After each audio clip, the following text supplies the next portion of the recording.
Bonjour à tous, mes chers petits auditores. Alors, dans l'épisode du jour, on va reprendre encore une fois de plus notre très longue série, qui d'ailleurs, je pense, a débuté il y a même plus d'1 an maintenant, sur les 12 lois de la gestion du temps. Et d'ailleurs, pile 10 épisodes après le dernier, soit quasiment 4 mois. Donc, du coup, voilà, on retrouve notre nouvelle petite série. Et donc du coup cette fois-ci on va parler d'une nouvelle loi qui est la loi de Laborie. Mais avant toute chose, bonjour à tous et bienvenue dans ce 122e épisode d'Electron Penseur.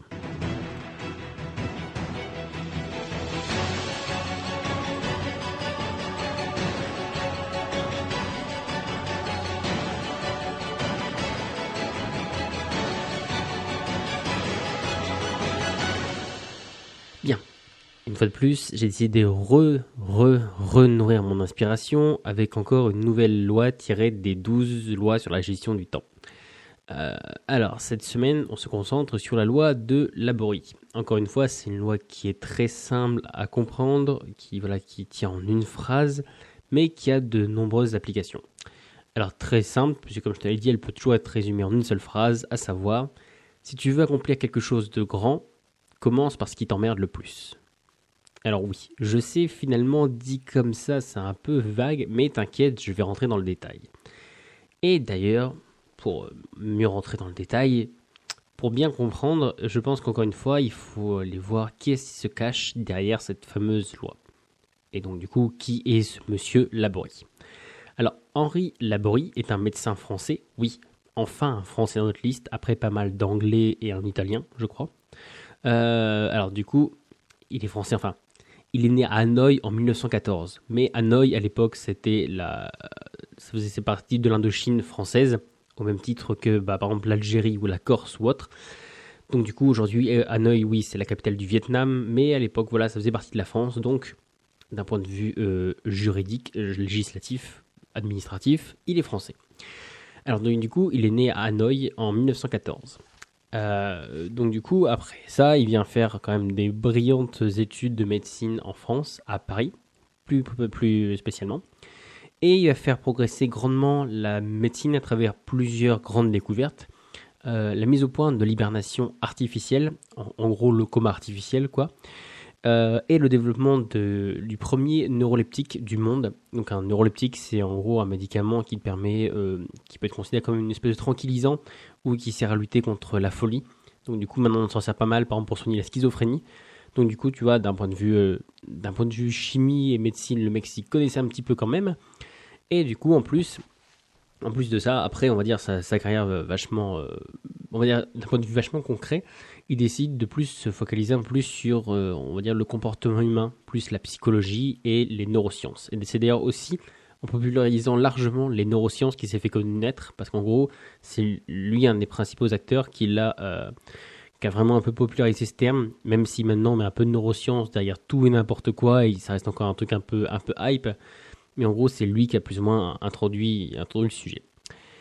Bref, donc du coup, il s'intéresse au comportement humain et aux neurosciences. Et c'est d'ailleurs avec cette étude du cerveau qu'il va découvrir un phénomène qui induit la loi qui aujourd'hui porte son nom. En gros, il se rend compte que le cerveau, il est toujours attiré par la facilité, par la récompense immédiate et par le moindre effort. Et donc du coup, il se rend compte que le cerveau, il préférera toujours faire les actions les plus faciles et les plus rapides et les plus satisfaisantes d'abord. Cependant, au début d'une tâche ou d'une journée, c'est là où finalement le cerveau il a le plus de motivation et le plus d'énergie ou autre. Et c'est donc finalement le moment où il est le plus à même de supporter une tâche ennuyeuse. En fait, c'est surtout là l'intérêt de la loi. En fait, c'est que le cerveau il arrive mieux à se concentrer à faire une tâche ennuyeuse. Non seulement, si tu vois, c'est le début de la journée, par exemple, si j'ai encore suffisamment d'énergie ou autre, et en plus et surtout. En gros, s'il sait qu'en contrepartie de cette tâche ennuyeuse, il va pouvoir faire une tâche plus amusante après, un truc un peu plus simple, un plus satisfaisant. Et là, du coup, comme tu peux le voir, les applications concrètes, elles sont infinies, parce que, en gros, prenons un exemple, si tu as un gros dossier à faire, commence par faire d'abord le plus ennuyeux. Par exemple, les recherches, le traitement, un peu tout ça. Tout ce qui va te demander, en gros, la plus grande charge mentale de traitement. Après, finalement, des choses du genre glisser dans des fichiers, écrire des mails, plier des enveloppes, pardon. En gros, tout ça, c'est des trucs où c'est presque des automatismes, tu vois, tellement ça te demande pas de charge mentale. Donc du coup, commence par ce qui est vraiment le plus dur, le plus, voilà, d'un point de vue mental, le plus lourd, et après, voilà, finis par ce qui, même si c'est toujours la tâche, tu vois, finalement, ce qui peut être quasiment fait en automatique, où tu pourrais quasiment mettre de la musique ou une vidéo ou autre et continuer à le faire, quoi.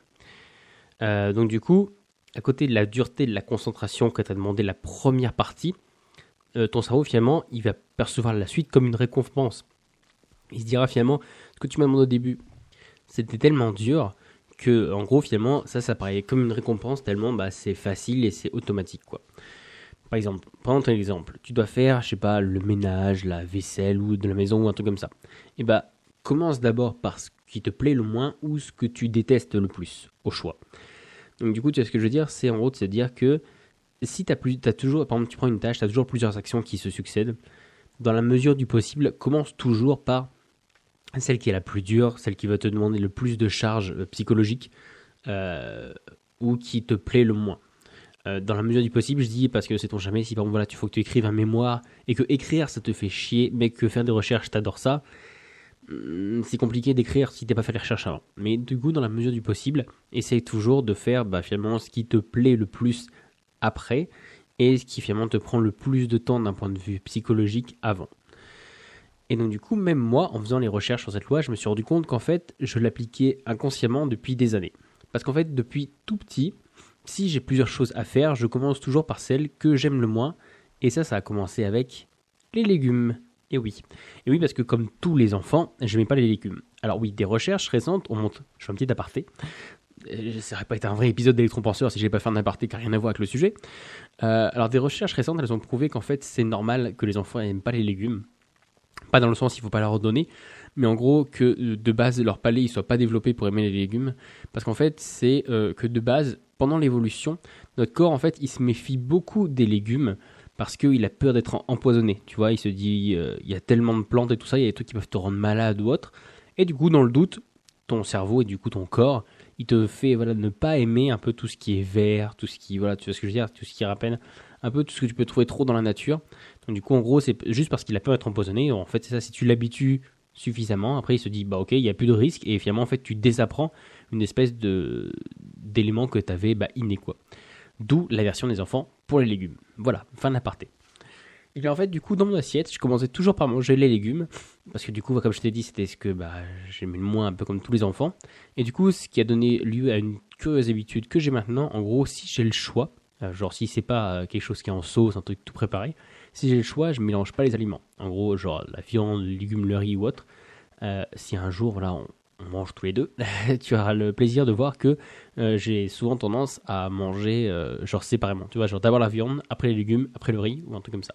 Donc, du coup, en gros, je les mange l'un après l'autre. Tout ça pour te dire qu'en gros, tu vois ce que je veux dire, ça peut avoir des champs d'application divers et variés. Ça peut aller de faire le ménage chez toi, à ce que tu as dans ton assiette, à voilà, si tu dois bosser sur un gros projet ou autre. Bref, tout ça pour te dire qu'en gros, c'est une habitude qui est facile à prendre, d'autant plus qu'en plus, elle est très gratifiante parce qu'on accomplit des choses. Donc, tu vois, du coup, pour ton cerveau, d'un point de vue accomplissement, tu grimpes. Et en plus, du coup, on peut les accomplir surtout avec un moindre recours à la motivation. Parce que du coup, le fait en fait que tu aies cette espèce de stratégie où tu commences d'abord par ce qui est long, ce qui est dur, ce que tu n'as pas envie, en fait, ça t'évite toutes les tâches qu'on a et qu'on se force, tu sais, où il faut que tu sois obligé de suer sang et eau pour réussir à les finir parce que t'arrives pas, t'en peux plus et tout ça. Le fait que là, dès le début, tu disais à ton cerveau, tiens, regarde, ce sera ça la récompense, tu vois, ce sera la récompense, donc aussi bien que ce soit une tâche, la suite de la tâche, tu vois, ce sera, en gros, t'as une grosse mission, on te dit, voilà, t'as deux tâches, tu dis, je vais commencer par celle qui m'intéresse le moins, comme ça, tu finis par celle qui t'intéresse le plus, et comme ça, déjà, c'est déjà vu comme une récompense pour ton cerveau. Et après, ça peut être un truc qui est complètement déconnecté. Ça peut être un peu comme la méthode Pomodoro. Ça pourrait être un truc du genre une fois que j'aurai fini ça, tiens, voilà, je m'accorde, 20 minutes devant la télé. Tu vois ce que j'ai une autre activité qui finalement ce sera une espèce de récompense. Et donc, du coup, ton cerveau, ça marchera pour lui, il n'y a pas de souci. Donc du coup, en gros, la loi de Laborie, elle peut donc être utilisée de deux manières. Soit en gros, comme je viens de te le montrer, en commençant par les actions les plus difficiles et ennuyeuses, et après en faisant celles qui te plaisent le mieux et qui sont plus faciles. Soit aussi, comme je viens de te le dire en deuxième partie, en t'octroyant des récompenses qui sont prédéterminées. Donc en gros, des récompenses où tu te dis, après l'accomplissement de la tâche, voilà, j'aurai ça. Ça peut être une pause, une détente, des autres activités plaisantes, jouer, regarder un film ou autre. Voilà, ce genre de choses. Donc ça, on va dire que c'est les deux manières que tu as d'utiliser la loi de Laborie. Alors cette deuxième technique, donc le fait de, en gros, de s'octroyer une récompense prédéterminée en disant une fois que je ferai ça, je pourrai faire ça.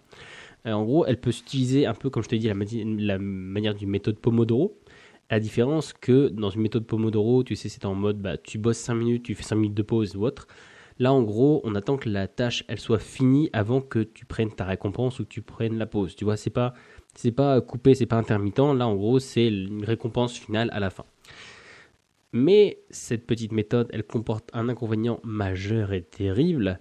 Il faut que la récompense, en fait, elle vienne de toi. Il faut que ce soit un contrat que tu passes avec toi-même. En gros, il faut que tu te dises, si je fais ça, je m'autorise ça. Parce que sinon, si c'est pas un truc que tu as par rapport à toi et que c'est quelqu'un d'autre qui te le dit, par exemple comme tes parents ou autre, et bah du coup là on change et on se tourne plus vers la fameuse méthode de la carotte et du bâton qui est tant utilisée dans l'éducation des enfants. En gros, c'est si tu fais ça, alors tu auras ça. Et là en fait cette méthode du coup c'est plus du tout la loi de Laborie parce qu'elle devient pire que mieux. Parce qu'en fait là au lieu de jouer avec sa motivation, on va créer ce qu'on appelle de la motivation extrinsèque, qui est en fait considérée comme la pire des motivations, parce qu'en gros, c'est de se dire que tu fais quelque chose juste parce qu'il y a un élément extérieur qui te motive de le faire. La fameuse carotte ou le bâton. Tant qu'il y a cette motivation, tant qu'il y a cette menace ou cette récompense, tu le fais. Le jour où il n'y en a plus, il n'y a plus de motivation. En gros, tu vas se dire, tu as un lien direct de dépendance vis-à-vis de cet élément-là. Alors du coup, c'est pour ça que je te dis que c'est la pire des motivations, parce qu'en gros, tu ne seras pas motivé par toi-même pour faire la tâche.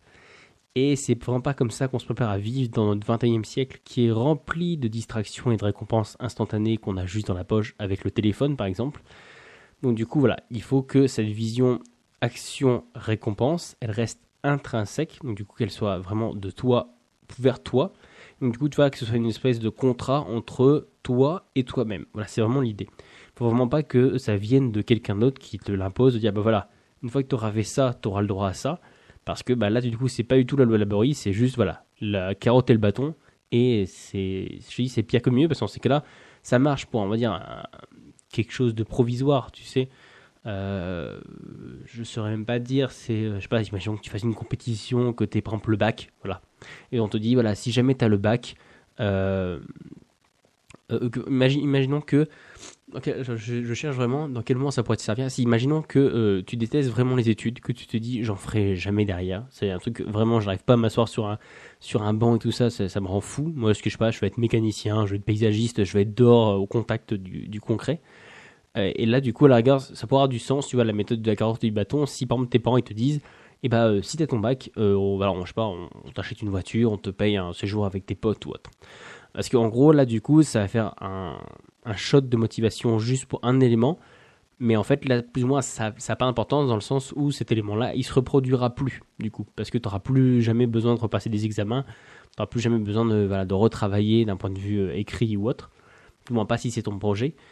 Mais donc, du coup, voilà. C'est, je pense, une des seules méthodes dans lesquelles ça pourrait marcher. C'est en gros si c'est vraiment un truc vraiment provisoire, quoi. Et que tu te dis, cette situation, elle ne se reproduira plus jamais. Mais sinon, dans tous les autres cas, du coup, la loi de Laborie, elle marche seulement si tu te l'imposes à toi-même. C'est seulement si tu te dis, du coup, ça marche parce que c'est moi qui passe un contrat avec moi-même. Voilà, donc du coup, voilà pour les deux petites utilisations de la loi de Laborie afin de réussir mieux et plus vite et surtout de réussir à faire des choses qui sont ennuyeuses et laborieuses. Donc je te l'ai dit en commençant par les éléments les plus, on va pas se mentir, les plus chiants et les plus longs, ceux que tu n'as pas envie de faire. Si tu commences par ça, tu verras que tu auras toujours un peu plus une motivation à faire. Tu vois, ça va te pousser vers l'avant parce que tu verras déjà la récompense, tu sais. C'est le fameux truc, tu sais, plus ou moins c'est le parcours du héros, tu vois, c'est un peu façon Jésus. Oula, je commence à piocher dans la Bible. Tu vois, genre c'est je suis prêt à marcher 40 jours dans le désert si je sais que la récompense, elle sera, tu vois, vachement plus grande. Et voilà, c'est finalement ce qui fait le parcours du héros. Par exemple, Bilbon, ou Frodon plutôt.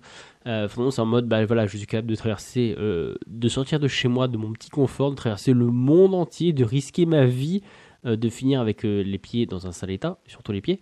Voilà, tout ça pour, finalement, parce que la récompense, elle en vaut la peine, quoi. Donc du coup, en gros, c'est ça, c'est que on est prêt à s'infliger plein de choses du moment que la récompense en vaut la peine ou ce qu'il y a derrière, ça nous motive plus que la douleur qu'on a là maintenant. Ça peut être ça, par exemple, c'est par exemple, la musculation. On pourrait dire que c'est la base de la musculation. C'est en mot, je suis prêt à me faire mal là maintenant tout de suite, de faire quelque chose qui est dur et tout ça, qui est fastidieux, pour voilà avoir des résultats physiques plus tard. Tu vois ce que je veux dire? Donc du coup, la loi de la bruit, tu vois, elle peut avoir plein d'applications. Mais on va dire, elle a surtout du sens dans le sens où si tu as plusieurs choses à faire, que tu peux switcher le sens sans que ça pose problème. Je te dis, comme je te disais par rapport aux recherches ou autres, si par exemple t'as pas le choix, il y a un ordre préétabli.